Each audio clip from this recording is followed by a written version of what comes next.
started, Wayne. Thank you so much. Good afternoon. Welcome to today's meeting of the Committee on Equal Opportunities. The meeting is being held virtually via Zoom, and all audio and video are being streamed for the public. Are there any questions before we get started? I just want to remind you that to meet the new open meetings requirements, we ask that you keep your camera on anytime business is being discussed, but you may stay muted unless speaking or voting. Dr. Offa, would you please call the roll?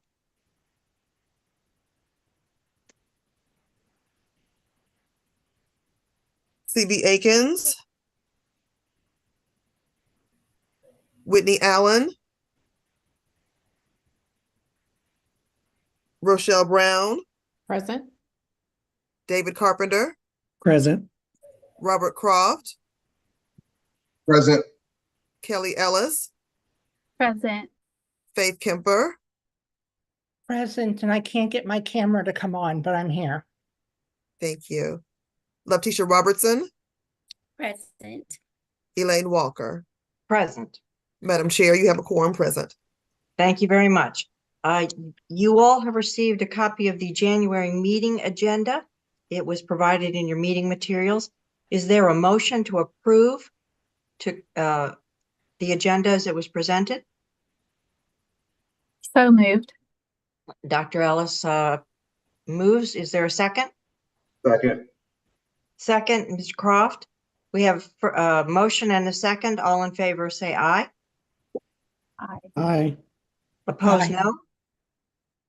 no. The agenda is approved.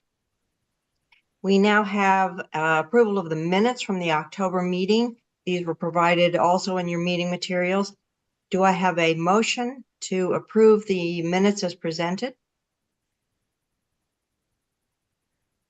So moved. Dr. Ellis moves. Is there a second? Second. Second, Mr. Croft. All in favor, aye. Aye. Aye. Opposed, no. Those are approved. And now, do we have Dr. Thompson on with us? I am here, Madam Chair. Can you There see? he is. Yeah. Dr. Thompson, our CPE president, is going to provide us with updates from the CPE board meeting. Absolutely. And anything that I leave out, I'm sure Travis can fill in. It's a tale of two cities in reality, what we have to share with you today. I think, let me start out with the good stuff first, then I'll give you the other stuff. The good stuff is that, the National Student Clearinghouse came out and said that Kentucky is the leading state in enrollment gains between 22 and 23. Even though they take a sampling and they do it at the time of after ed drop, that is when people are enrolled. We collect our data for CPE in November 1st, which is after return to Title IV. Either way, we're up significantly, no matter which data set you look at, and we are leading, and that makes me happy because we did a lot of things early to push what it took to really think about not only getting enrollment because of COVID, but because that we knew that we needed to get enrollment to reach our 60 by 30. So we started this process long before COVID, but after COVID, we had processes in place, like a test optional policy, like really doing wraparound services, if you will, because you have to remember enrollment comes in two ways, right? I mean, one is the recruitment piece, no doubt, but the other piece is retaining students until they graduate, and hopefully where they graduate on time or even earlier. So happy to say that we have done very well in that area. Now, if you read some of the comments out there, you'll hear people say, well, we haven't.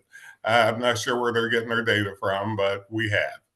So we feel good about that. We're also up in our underrepresented populations, which is also good news.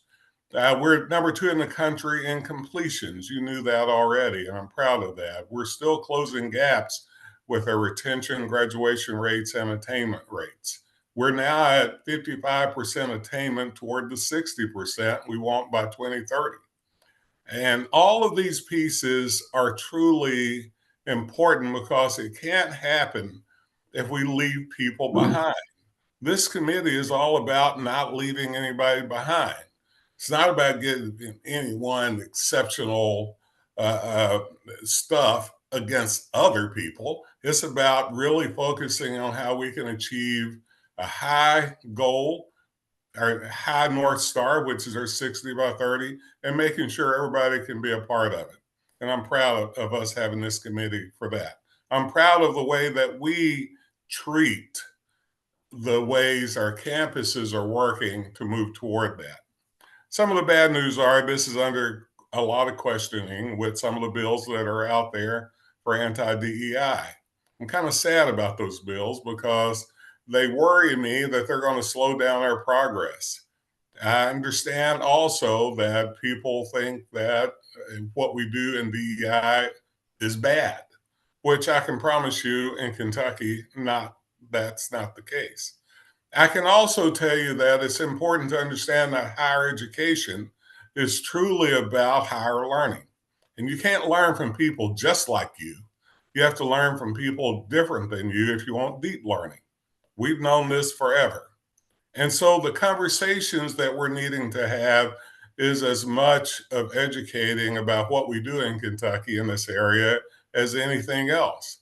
We may get it across, we may not, based on where someone's already stated themselves as being. But for us, it is about the movement toward accomplishing what is needed for Kentucky. And for me, as the head of CPE, that is clearly my forethought and purpose. It's also about serving people that are disenfranchised based on other demographics. It's also whether it's income, whether it's, being an adult learner and not having a system set up for you. I'm proud of what we're doing around our cultural competence and helping people to understand that you have to know how to work with people different than you, whether it's politically, socially, economically, or whatever the case may be, or racially even. And the idea that if we're not creating this for the citizens of Kentucky, who else's responsibility is there to do that? So I'm unequivocal in my statement that I'm willing to work with the General Assembly to really do what's needed to be done to help Kentucky move forward and not set us back. A couple other things too, I think it's important to understand that when we come to look at what this committee stands for and what we've tried to do, at least from CPE, has been more than just getting a one more person of color than you had before. It's also setting up standards of gap closing. And we're doing that. Once again, whether it's retention, graduation rates, attainment, whatever, that's our focus, and that's what we're doing. I heard somebody was saying, well, there's less Black students now than there were in 2010. There's less all students to a degree. But in 2010, they changed the census and had 2 or more races. And then you've seen a lot of people choose that category, right? You just had more choice to make it something other than either or. But those are the sorts of things I think that knowledgeable people like us needs to help other people who, in their minds, I think are trying to do what's good. But it's important that we understand that we are serving students of all backgrounds, all political affiliations, of all races, of all genders, of everybody. So when it comes to really creating good education, that's what we're about at CPE. We're going to continue to do that as long as we're allowed to do that. But from the standpoint of me as the president of this organization, I have to tell you, the board and I agree, and Ms. Walker can disagree at will, I guess, since she's on the board, as is Dr. Ellis. We're committed to the paradigm of good learning, deep learning, and we're committed to that for everybody. And we're committed to actually doing whatever we can as an organization and as people to carry the values that goes to promote that. And this is not about discrimination whatsoever. This is exactly about the opposite of that. So I wanted to make a statement to you as my presidential comments today about where this is at. Once again, I'm willing and open to work with anybody that wants to really progress Kentucky. I'm willing to share data and analytics. I'm willing to listen to how we can improve all of those things. So I am surely not shutting down any sort of opportunities just to take a stance. But I am saying, though, that the stance I do make is fairly clear. And my staff and I are on board with this stance as well as the board, that our job is to ensure good quality education and to ensure that the quantitative outputs go to continue to work toward getting an educated populace that can keep our economy going. So, Madam Chair, I could say a lot more. Travis surely has more to say, but that's what I wanted to say to this group, and happy to take any questions that anyone may have of me. Are there any questions for Dr. Thompson? I just have a comment. This is David. Dr. Thompson, on behalf of the committee, appreciate your words and your fight, and making a stand for, all the things that we are on this committee are fighting for and support to do. I guess my question is there anything that we can do as a committee to help support you or with any of our legislators as they're going through this session and making some of these, I'm sure we feel unhealthy decisions and things that are coming down the line? Is there anything that we can do to help you or support or, I don't know, recommendations as a committee that we can, Well, I think two things. Once again, as a part of this committee, you're a citizen of the state. And I think it's bound on you to speak what we know to be truth, not what we know to be a pure value proposition, even though that's cool, but it's to be truth. And the more we get people to do that, the more they understand. Then number two, more they understand the work of this committee. I mean, this committee does exactly the opposite of what, some of the DEI legislation is going toward. And that is that somehow what we're doing is isolating people, separating people, using things to actually put one race over top of the other or make the other race feel bad or whatever. I mean, that's exactly the opposite of what we're doing. So I think as a committee member, I'm not asking this committee to make any formal statement as a committee. As a matter of fact, I'll leave that up to my board if they choose to do that. But I am saying, though, that as a representative of this committee, and you were chosen because we believed that you had the basic understanding, and you do, obviously, David, that it's important for us to do the work in a very proactive way to help everybody succeed. And this is not a separation, or nor is it a zero-sum game. Because if you look at our data, everybody is rising, not just a few, everybody. And the thing about it is you can't deny the data, even though we have people out there that are misinterpreting the data. You can't deny what the data are saying. And you can't deny that we've come a long way since the 60s when people of color, especially African Americans, were first introduced to predominantly white institutions in the state. And those are the sorts of things that I think we better remember, that history taught us a lesson, hopefully, that if we're trying to do whatever we're doing, we could be doing things to actually repeat that history. And that's not what we want to do. So, David, I'm not trying to mix words with you. I'm just saying, though, there's a lot that you all should be doing, I hope, that goes basically to the reason why you wanted to be on this committee.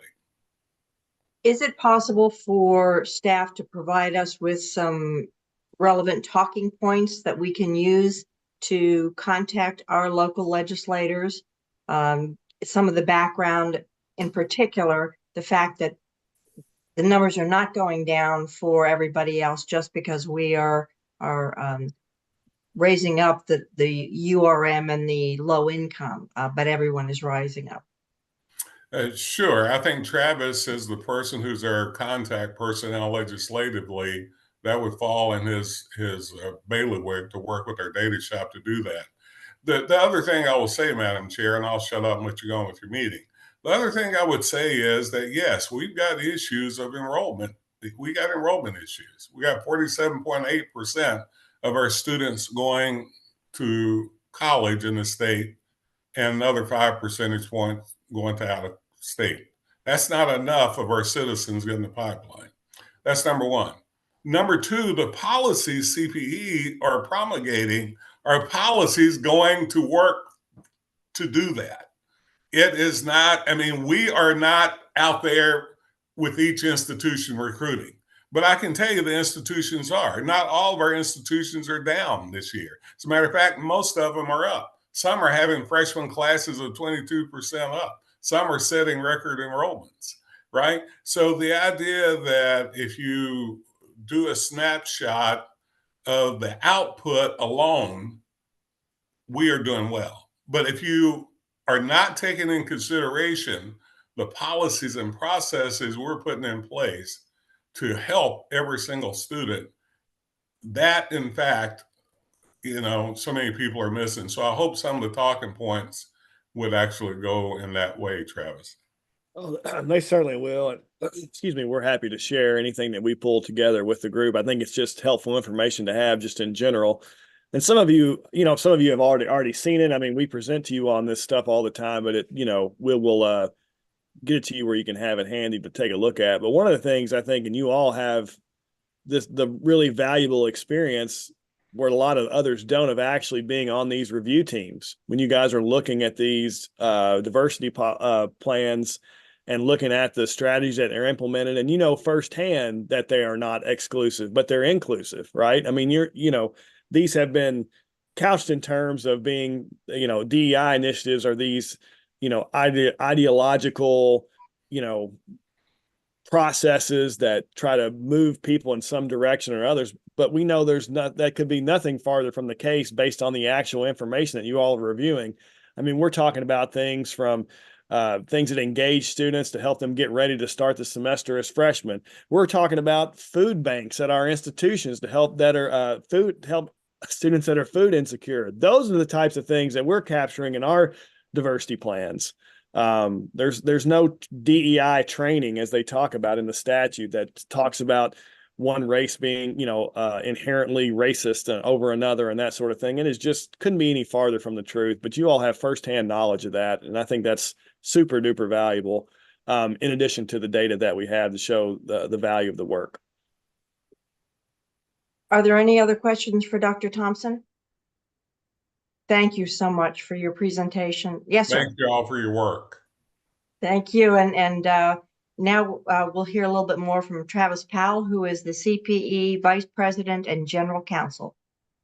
Thanks, Chair Walker. Obviously, we've talked a lot about the DEI bills. Just so you know, that's we're the ones that we're talking about are House Bill 9 and Senate Bill 6. You can track those. Obviously, they've already been articles written about those, so it probably won't be too hard to track. But if you want to pull those up on the LRC's website to see where they are, they'll get committee assignments.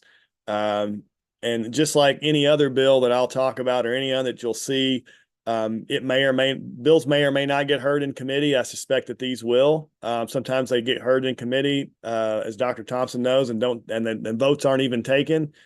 So we'll see what happens, but it'll get assigned to a committee, and then it'll go from there. And after 3 readings on the floor, it can get a vote on the floor, and then over to the Senate or over to the House, vice versa, wherever it starts, where a similar process will happen. So we're very early in the session. I think this is either the 13th or 14th legislative day out of 60. So we've got a long way to go. And I just noticed my camera went off for some reason. Sorry about that. I'll just keep talking. So we'll see we'll see what happens, with all the pieces of legislation I talk about, but we are very, very early in the process right now. So, but we will keep you posted as to the bills that are most pertinent to you all. I will mention the budget bill. The other bill that's probably getting the most attention, as you might guess, we are in a budget session. So Senate or House Bill 6 is essentially the budget bill for this session. And it came out on Tuesday of last week. The House has proposed a 4% inflationary increase to institutions-based funding and a 4% increase to the performance funding pool in the first year. It provides increases for the state fire and tornado fund. That rate was the state self-insures for property insurance, and those rates over the whole system increased by $30 million for this upcoming cycle. And you can guess, due to all the natural disasters we've had across the state, they had to start charging more essentially to be self-insured. But the House has proposed to fund that $30 million increase across all our campuses. So we're very pleased about that. We also, they provided a significant investment in capital construction of $600 million in asset preservation over the biennium for all our institutions, and a total of $970 million in new capital projects. Each campus got its number one priority capital project in the House budget. And again, just like the other bills, this is very early in the process. This is the House budget, but it will inevitably change when I'm sorry, just dealing with these video issues. It will inevitably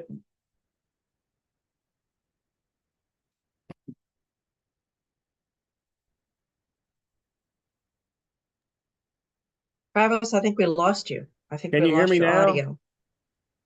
Can you hear me? We can hear you now. Thank you. Okay, it's still looking very strange on my computer. I apologize. I don't know what's going on. I promise I'm not touching anything. It's just falling apart on me anyway. What great time. Anyway, so again, this is early in the process. The House will actually approve another version of the budget, in addition, different than what they've proposed, and then it'll go to the Senate. The Senate will have a different version of the budget, and then ultimately they'll get in a conference committee and come out with whatever is ultimately passed by both chambers and on to the governor. My guess is they will pass a budget in time to enable them to override any gubernatorial vetoes that may happen. My guess is that will occur. So, but anyway, we're early in the process, and usually, no matter how early the House gets the budget completed, it will ultimately not go to the very last minute, but be pretty close before we actually get a budget completed. So, can you all still hear me? Because I can't see anything right now. Yes, we can hear you. Are there any questions for Okay, Travis? great. Yeah, that's really all the bills. There's a few others that are out there, but as far as the work that we deal with here with our DEI initiatives, those are the most pertinent. Travis, I have a quick question that Yeah, sure. you had mentioned about the House Bill 9 and Senate Bill 6, and I was reading up on some of that. And even that it does go that way, what's going to happen to this committee? Does it go away? We still work it as ad hoc, you think? I mean, you may not know. Well, I can tell. so Senate Bill 6, if it was to pass as currently written, I don't believe it would change the work. I mean, we might have to look at some of the initiatives we ask our campuses to do. It doesn't directly talk about CP and its work. So there's a couple things we might have to look at, but overall, as I read that bill, I don't think it would necessarily change the nature of our work here. As far as our DEI policy, our DEI plans, I don't. It doesn't really impact that directly. We'll have to make sure that nothing that we promote includes any of those divisive concepts as they describe them there. But other than that, you know, and we would certainly make sure that we would comply with that. But other than that, I think the structure would still work. Under House Bill 6, or I'm sorry, House Bill 9, you know, I don't really know. I mean, if you look at that bill and it specifically calls out CP's work in DEI and says that we have to discontinue our higher equity symposium, discontinue our cultural competency program. It mentions those directly. And what they did there was they just looked at our website and copied everything that was on our DEI page and said we couldn't do that anymore, without considering whether or not anything that we do in there falls within that definition of diversity, equity, and inclusion that they put in the legislation. But interestingly enough, it still leaves in the piece under the CP duties and responsibilities that would require that we evaluate institutions on progress towards their equal educational opportunity goals. That part's still in there. So I don't know, and it doesn't mention the CEO directly. So I feel like we would still be called to do something in this area. It's a little unclear, but yeah, it doesn't eliminate that, and it doesn't specifically talk about the CEO. So Does it eliminate the accountability? Because, you know, from my standing now is, you know, if you're diversity and you don't meet your goals and the recommendation of this committee that, you know, you get no new programming, you know, is that legislation being overturned? Do you well, that's know? that's actually what I mean, that's still in there. Like, we would still have to do that in some form or fashion. And I mean, that language in KRS 164.020 is still there. So I'm not exactly sure, but I mean, because part of the accountability they're talking about, like gathering diversity plans and that sort of thing, we can't do, but we still have to evaluate progress towards equal educational opportunity goals and postpone the offering of new programs unless those are met. So I don't know. I'm not sure how we would do both of those things, but we'd have to figure something out. Well, it sounds very confusing. I know we have Faith Kemper has her hand up. Faith? Thank you, Chair Walker. Mr. Powell, I just have a quick question regarding if any discussions have happened with the chamber, and if they have, what was the response? How do they feel about all this? Well, I won't speak for the chamber, but I can tell you that before the session, you know, we spoke at there's a committee on race and equity that of the General Assembly. We actually spoke to our diversity efforts, and we spoke. Dr. Thompson spoke along with Dr. Capilouto, president of University of Kentucky, and then Ashley Watts from the chamber actually spoke to the value that the industry has put on diversity in their workforce, and understanding not only do they want diversity in their workforce, but in places where if businesses are going to relocate and being interested in moving to Kentucky, they want to make sure that is supported in the state that they're moving to. And they made that, and they spoke to that at the committee meeting. So we'll continue to speak to the chamber and to see if potentially there could be some additional conversations that we can have with folks. But it seems to be, at least from that meeting, that our interests were aligned here. And again, I won't speak for them, but I know they have been public before and talking about how they value DEI.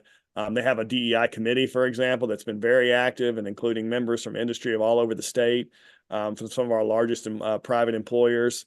So I know they understand the value to the business community, and have articulated that publicly, and I would suspect will continue to do so through this legislative process.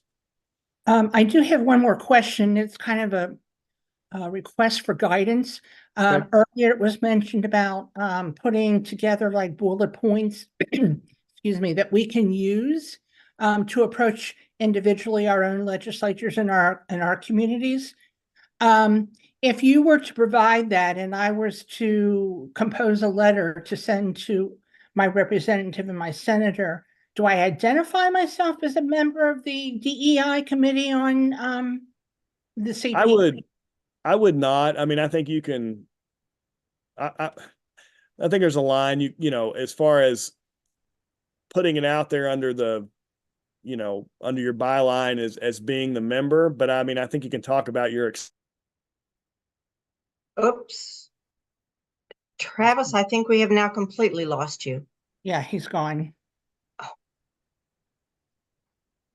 Well, we will see if he is able to log back in. So that was a pretty meaty presentation, a very enlightening presentation. So moving forward, I'd now like to welcome Dr. Bernadette Barton, who's professor of sociology and gender studies at Morehead State University. She's going to provide us with details of their new cultural competency certification program.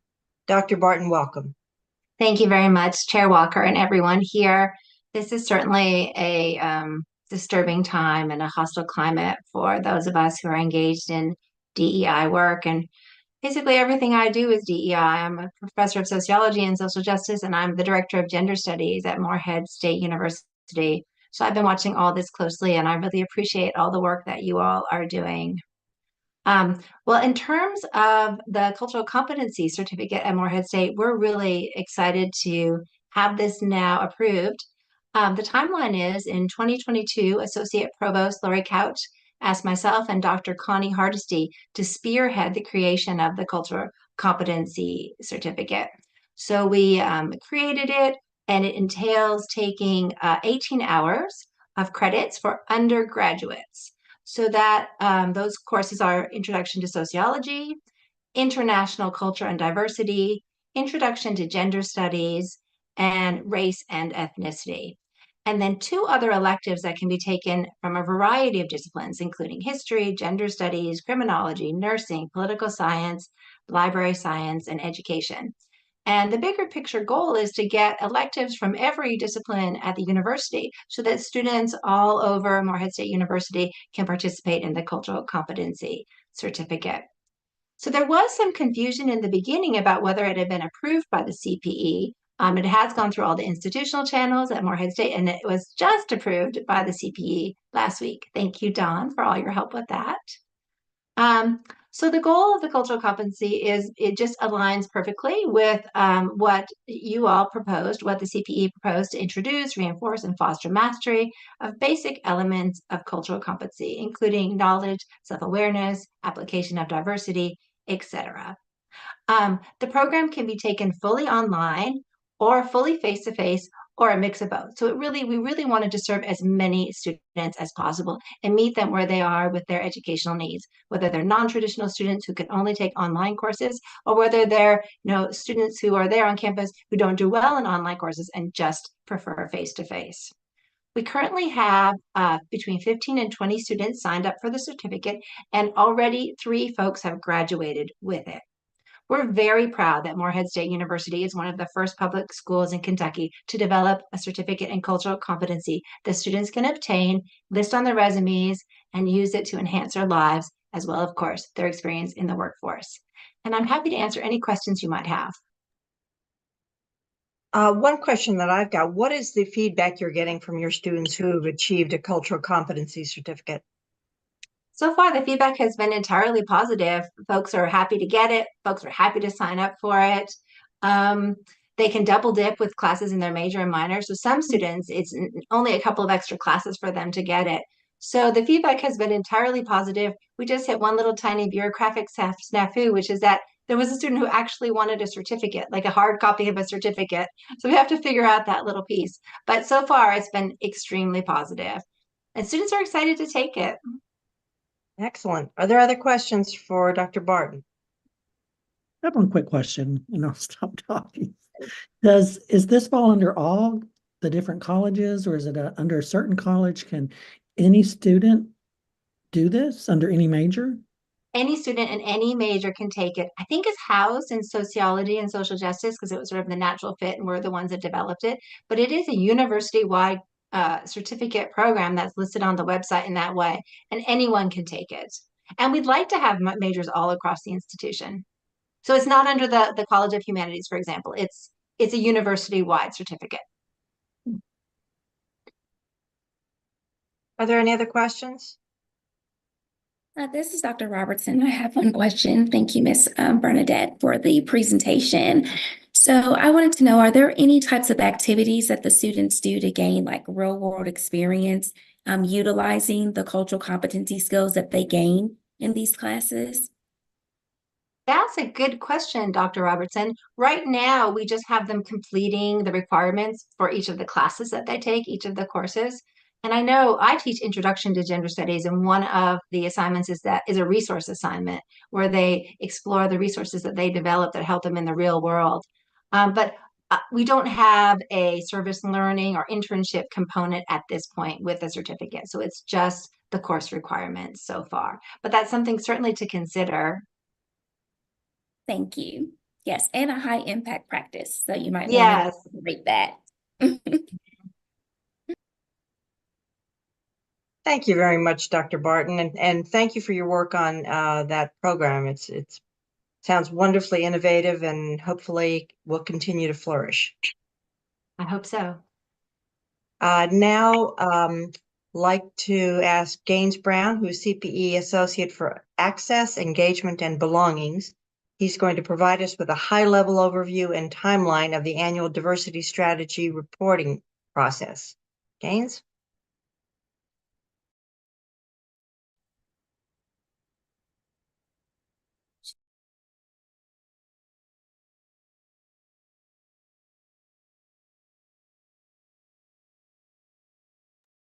Good afternoon, everyone. Are you all able to see my screen by chance? Okay, great. So I'm going to provide a very abbreviated overview of the institutional diversity strategies review process. Most of you are very familiar and intimately acquainted with this annual reporting process, but I'm going to provide some high-level bullets and provide a timeline by which we're going to have a lot of these action items completed. So we're looking at data from the 2022-2023 calendar year. And the rubric is going to be divided into two sections, those being quantitative and qualitative, with the maximum score of 24 being for universities, considering they have graduate degrees, and 22 for KTTCS institutions. The quantitative portion focuses on student success metrics such as undergraduate and graduate enrollment for universities, first second year retention, graduation rate, degrees conferred, and workforce diversity. And the scoring is as follows, where a score of 2 means that the annual target has been met and or exceeded, and 1 meaning that the annual target has not been met, but the institution has made progress greater than the baseline, and 0 meaning that they did not meet a value that was higher than the baseline. And the qualitative, the narrative portion of the reports focuses on 3 areas, those being opportunity, success, and impact.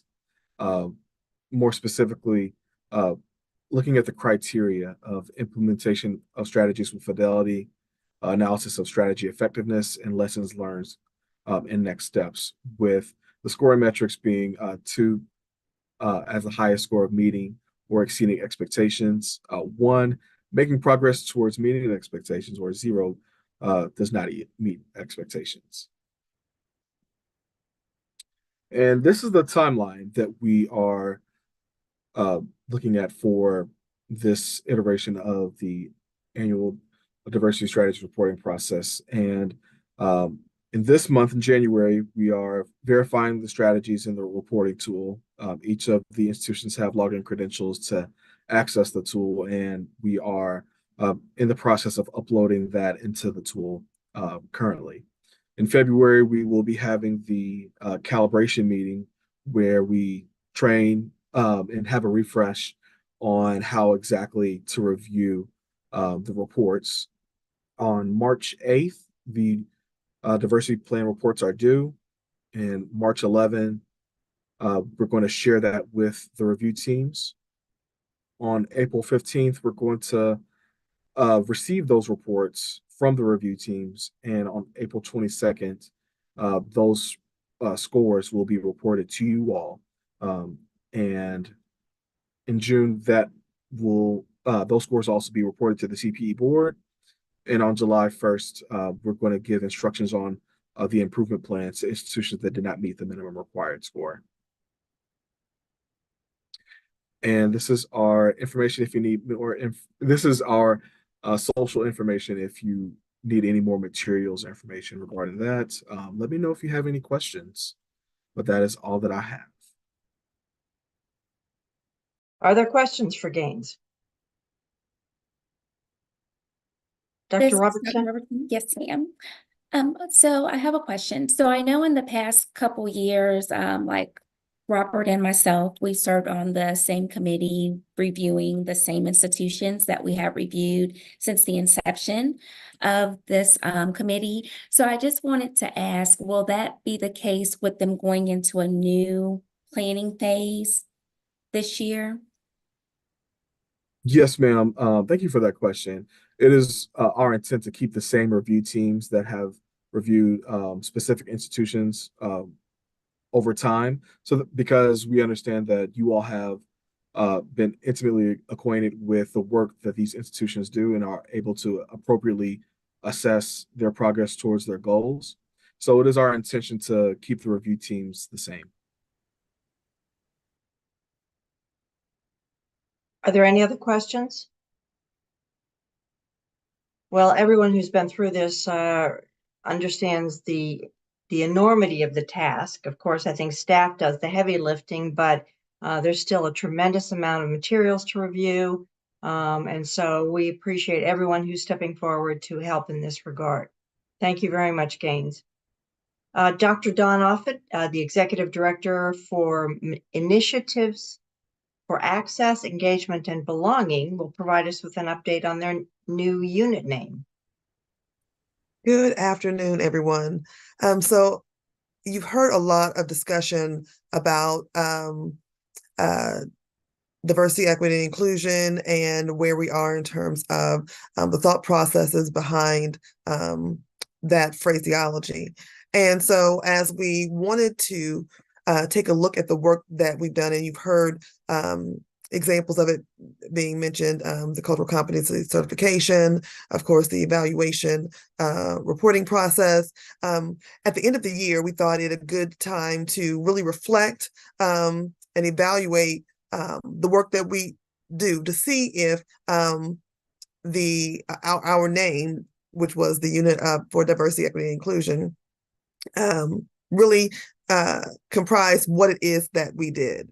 And so as we started to think about the work that we did, we know how important diversity, equity, and inclusion is, but we wanted to ensure that the work that we did was reflective of the name of the unit. And so at the beginning of the year, we changed our unit name from diversity, equity, and inclusion to access, engagement, and belonging, because we thought that not only it encompassed what we did, but it also allowed us to continue to expand the work to ensure that we were meeting the needs of all students. And so we had a rationale behind it. We did our research and we started to think about the research in comparison to what it is that we did. And so we chose access because we wanted to make sure that we were looking at it from a twofold perspective. One, we want to make sure that we're providing opportunities, or we're helping institutions to craft initiatives and strategies that provide opportunities for students from all backgrounds, varied backgrounds, to ensure that they have access to post-secondary education. And so that includes our first generation learners, our adult learners, our under-resourced learners, our underrepresented learners, our veteran populations, our students with disabilities. Those are some examples, but we want to make sure that regardless of the background, students had that access. And so we wanted to look at it from that perspective in terms of access, but also specifically we were getting questions in terms of how we were working with students with disabilities. And so we look at both access and accessibility. And so we wanted to ensure that we were incorporating specific focuses on students with disabilities. And so we thought that this was a way that it incorporated and included that population of students. So access for students from all backgrounds, regardless of their background and whatever difference or variation in their background they might have, that they had access to post-secondary education. And then we started to look at engagement. Engagement is looking at the student focused approach to see how engaged students are in their post-secondary educational experience, to ensure that not only are they retained from first to second year, but that they are also engaged in the learning opportunity to help them to graduate. So we want to help institutions promote strategies that ensure all students are engaged in activities that promote their retention, their persistence, and their completion, and that remove barriers that work against those goals. And so not only would it be those that academic focus, but it's also those non-academic experiences that students have. So how are they engaged in the campus community? Because that engagement in the campus community is directly related to their retention as well as completion. And so we wanted to make sure that those students, regardless of those backgrounds, were also engaged in the post-secondary institution experience. And then finally, belonging. And so belonging is looking at that approach from the institutional perspective, so that institutions have strategies that foster a campus environment or a campus climate where all members of that campus community feel that they're connected, that they're valued, that they are able to share differing perspectives, and that the sharing of differing perspectives is encouraged and supported.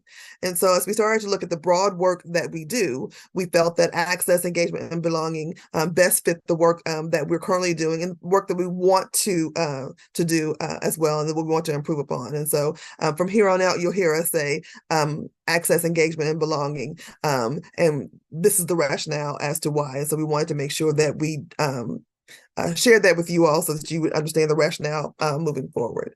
And so just want to take a brief moment to share that with you. Thank you very much. It really is a wonderful reflection of what we all believe is actually going on. And the verbiage seems to be so much less divisive in this era of legislative challenges, shall we say. Are there any other questions? Are there any questions of Dr. Offit? Is there any other business? Chair Walker, I have a question. Yes, sir. Yes. Or yes, ma'am, Dr. Robertson. That's okay. Yes. Dr. Offit, I have a question. So I know in the diversity plan report, when we're scoring and assessing the institutions, there are some annotations to diversity, equity, and inclusion. Do we have to go back and update that verbiage to reflect access, opportunity, or access, engagement, and opportunity? So we have been looking at making updates for the past year or so. We wanted to make sure that, again, the work that we've been doing is reflective of the names and the things that are on our websites and that kind of thing. So we've been looking at how we wanted to do that for a while. And so so the short answer is yes. We wanted to make sure we'll want to do that. We have several areas that need to be revised. And so we're looking at doing, for lack of a better term, an audit, if you will, of all of the materials that we have to say, where is it appropriate to make these revisions, and what do those revisions actually look like? So yes, we'll be looking at those things. I think right now where we are, we continue to work as we have, and then we'll be able to make some adjustments as needed if and when the time comes after this legislative session. But yes, that is the plan, to be able to do that. Thank you. David, did you have a comment or question? I do, and I'm sorry to manipulate. Please don't apologize. We appreciate your participation. Oh, thanks. So just, looking at this bill, and I don't know if, and Travis is not online, House Bill 9 is listing this bill as an emergency. So that means that as soon as the governor signs it, it goes into effect. They don't have to wait until July 1st or whatnot. do we need as a committee need to start preparing? Or if that does pass in the next few weeks, do we need to meet or decide that we need to meet again to see how we do this? Or is this something that, CPE decides on how to interpret this and roll it out, what the new requirements will be? It's my understanding that Dr. Thompson and Travis are looking at ways to be able to approach and have a response. I know that in the next week or so, they're planning to have conversations with individuals. And so with that in mind, I think after those conversations, that will give us a better direction as to, where we're headed once they have those conversations. This House Bill 9 just came out on Friday afternoon, I believe. And so I think that they're looking at how they can respond and prepare those responses and to whom it is they'd like to try to meet with and discuss and share this information. So I don't have that accurate timeline for you now, but I know that they're working on that. And as soon as the appropriate direction that we need to head in is clarified, then we can come back and say, okay, here's what we need to do and make sure that you all are informed. And to that point, when Travis dropped off, he wanted to make sure, as he was answering the question, that Faith had in terms of being able to write a letter to her legislators. He says, be sure to write about your experience, but sign as a private citizen and not as a member of the CEO. So you want to make sure that that was heard before he, because I think that got cut off when he dropped. I think that's the attorney in him speaking, but my opinion is, because I sat on a commission for the mayor of Lexington and we, for international relations, and we as a committee sometimes draft a letter saying, this is how we feel, and I don't know if that's something that. Well, and as always, he has, if you have other questions or want to follow up, please don't hesitate to reach out and say, hey, just want to follow up. As I was thinking about it a little bit more, I had a few more questions. He's certainly there to be able to answer those questions. And I'm confident that staff is going to keep us well informed as everything moves along the way. But I would encourage everyone to reach out and talk to your legislators as a private citizen, as someone who sees the benefit of the kinds of work that has been done by CPE to raise all boats, not just to bring some up and push the others down, but to raise all boats. Are there any other questions or comments? If you guys don't mind, I will just respond to this group email with the links to the two bills, and it has them listed, the sponsors of the bills. So if there is someone, all of us know legislators on different levels. If there is someone that we do know, you'll know who particularly to reach out to. Thank you. Is there any other business to discuss? Chair Walker, I do have I don't know if it's a comment or a question, but so I feel like there's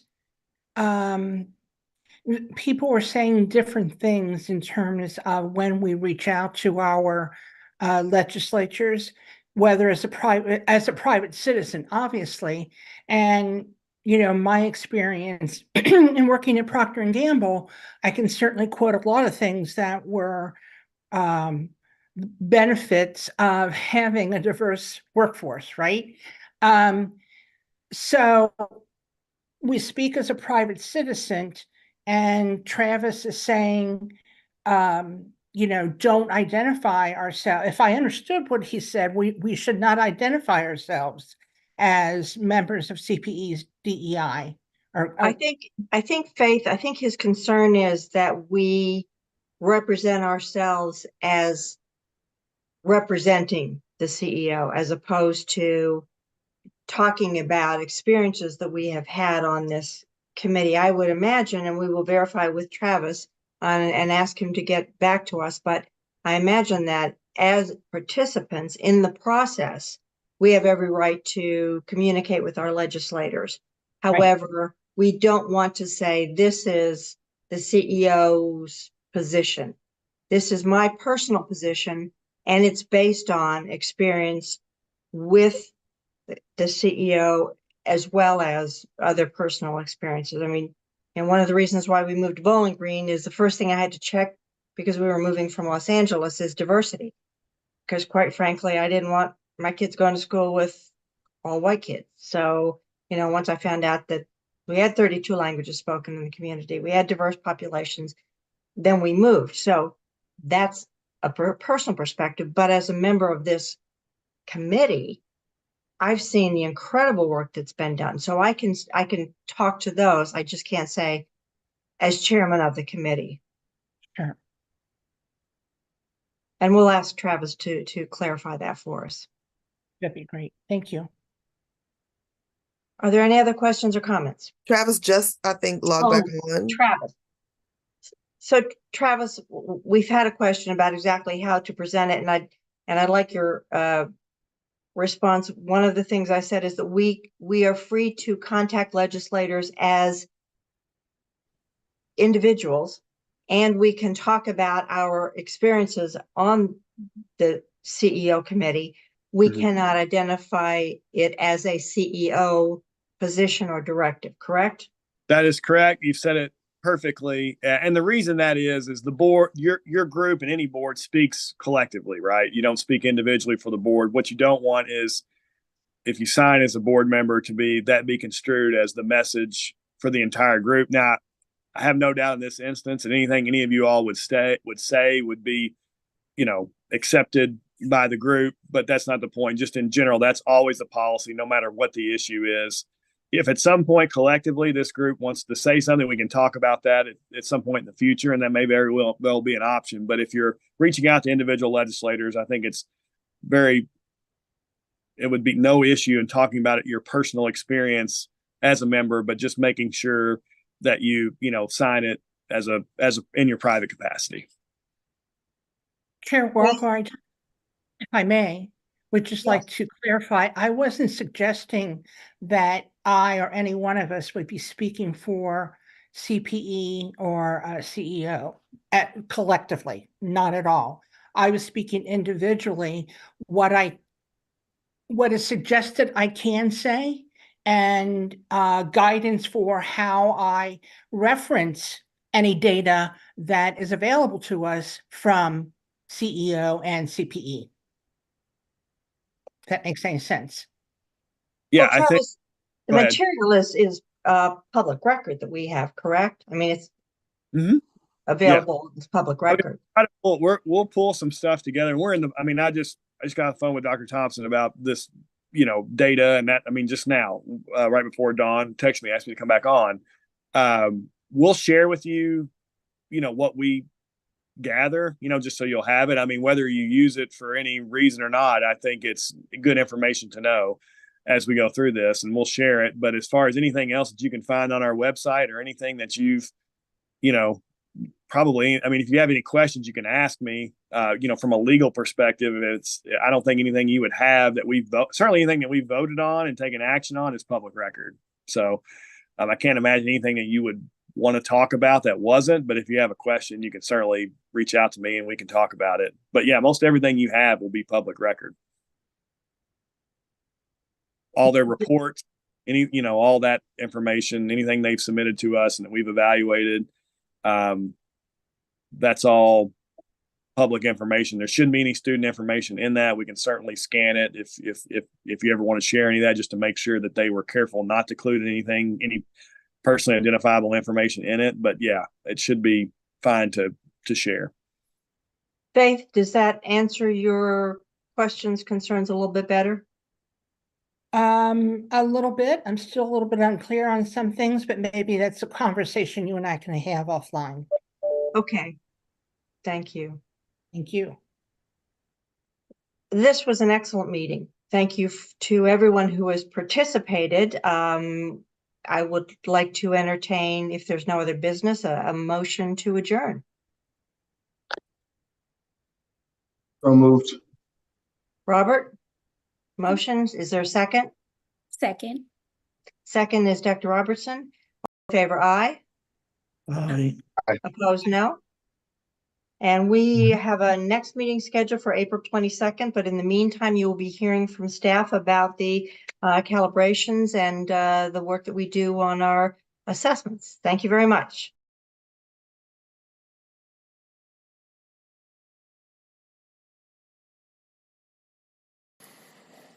And we're clear.